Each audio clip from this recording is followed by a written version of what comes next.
Pahalgam attack के ठीक एक दिन बाद बीएसएफ जवान पूनम शॉ गलती से बॉर्डर क्रॉस कर जाते हैं और उसके बाद पाकिस्तानी रेंजर उनको हिरासत में ले लेती है। और आज के सिनेरियो में देखा जाए यानी 14 मई को 10:30 बजे के करीब बाघा अटारी बॉर्डर खुलता है और उधर से शेर की तरह अपना पूनम शॉ वापस आते हुए दिखाई देते हैं।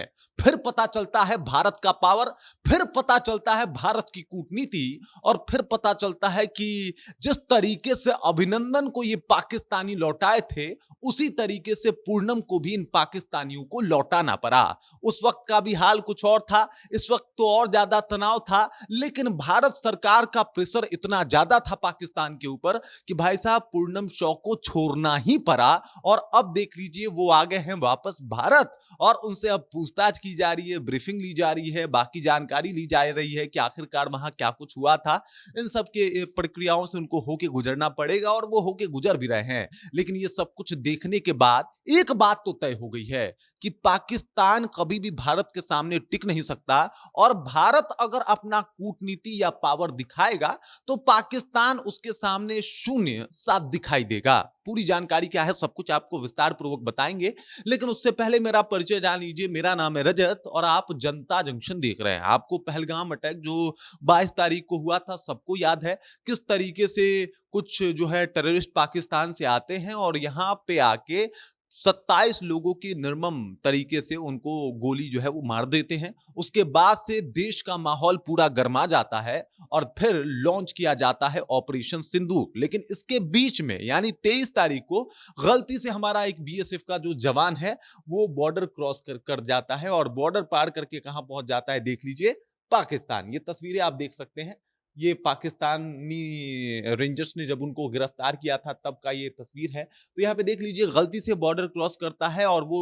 पहुंच जाता है पाकिस्तान में। अब जब पाकिस्तान में पहुंचता है तो पाकिस्तानी रेंजर्स उसको गिरफ्तार कर लेते हैं और गिरफ्तार करके जो है अपने साथ हिरासत में ले जाते हैं। उसके बाद भी भारत जो है वो अपने कदमों से पीछे नहीं हटती और लगातार जो है इधर कार्रवाई होनी शुरू हो जाती है। फिर ऑपरेशन सिंदूर लॉन्च किया जाता है 7 मई को। फिर उसके बाद 9 ठिकाने को टारगेट किया जाता है। उसके बाद जब पाकिस्तान अपने रवैये से बाज नहीं आता तो और अच्छे तरीके से उसको सबक सिखाया जाता है। 11 जो उसके हवाई अड्डे हैं, हवाई बेस हैं, उसके ऊपर जो है कहीं ना कहीं भारत के मिसाइल्स जो है वो जाके कोहराम मचा देती है। ये सब कुछ होता है, लेकिन एक सवाल लोगों के मन में होता है कि आखिरकार वो बीएसएफ जवान जिसका नाम पूनम शॉ है वो वापस आएगा कि नहीं आएगा। क्या इतने युद्ध के हालात खराब और बिगड़ गए हैं तो क्या पाकिस्तान उनको वापस करेगा? तो बिल्कुल करेगा भाई। इधर भारत है, सबको पता है कि भाई साहब भारत क्या कर सकता है, भारतीय सैनिक क्या कर सकते हैं,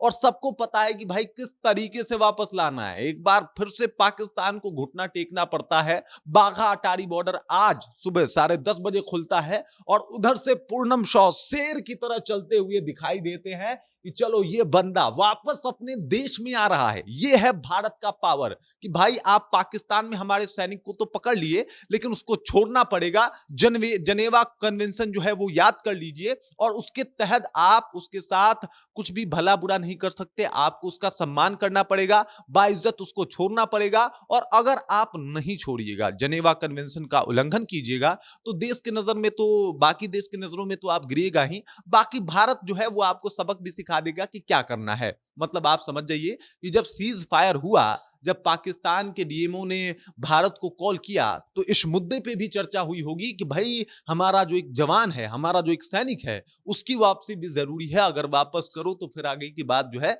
वो बढ़ाएं। और देख लीजिए आज जो है एकदम से वापस करना पड़ा। शेर की तरह बाघा अटारी बॉर्डर से जब पूनम शॉ गुजर रहे थे, आ रहे थे, तो ये एक अलग ही मुद्दा बना हुआ था और सब लोगों ने देखा कि भाई साहब ये होता है भारत का पावर, ये है भारत के विदेश नीतियों का पावर कि आज पाकिस्तान को एक बार और घुटने जो है वो टेकने पड़े। आपको याद होगा अभिनंदन के वक्त, विंग कमांडर अभिनंदन जो पाकिस्तान में गलती से उनका जो लड़ाकू विमान था वो क्रैश हो गया था, वो गिर गए थे। उसके बाद उनको पकड़ के ले जाया गया था और फिर उनको छोड़ना पड़ा था। इतना दबाव बना दिया गया था भारत की तरफ से कि पूछिए मत। उस वक्त पाकिस्तान के एक सांसद का बकायदा संसद भवन में ये बयान भी है जहां पे वो कह रहे थे कि हमारे रक्षा मंत्री के पैर कांप रहे थे, पसीने माथे पे थे और उनको पता था कि अगर इंडिया के इस सैनिक को नहीं छोड़ा गया तो इंडिया रात को 9 बजे आक्रमण कर देगी। ये बाकायदा पाकिस्तान के सांसद का कहना है। और देख लीजिए, आज भी कुछ ऐसा ही देखने को मिला,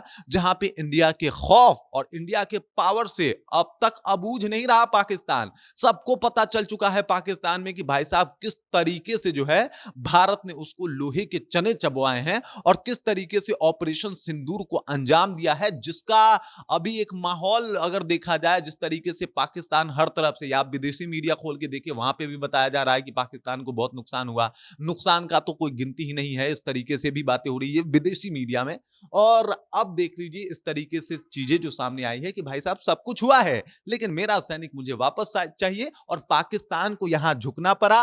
ऑपरेशन सिंदूर भी हुआ, उसके बाद भी पाकिस्तान को झुकना पड़ा, और यहां पे पूर्णम शॉ को रिहाई देनी पड़ी, और आज पूर्णम शाह जो है वो हिंदुस्तान वापस आ गए हैं। सबसे पहले सैल्यूट है इनके जज्बे को, और दूसरा सैल्यूट बनता है हमारे भारत के इस पावर को जो हम लोगों ने जनरेट किया है एक साथ मिलके, कि भाई साहब अब कोई मुल्क हमारे सामने बोलने से पहले सोचे, और साथ ही साथ जो चीजें हैं उसको मानना ही पड़ेगा। भारत के पक्ष में है तो भारत के साथ आपको आना ही पड़ेगा, चाहे दुनिया के आप कितने बड़े भी देश क्यों ना हो।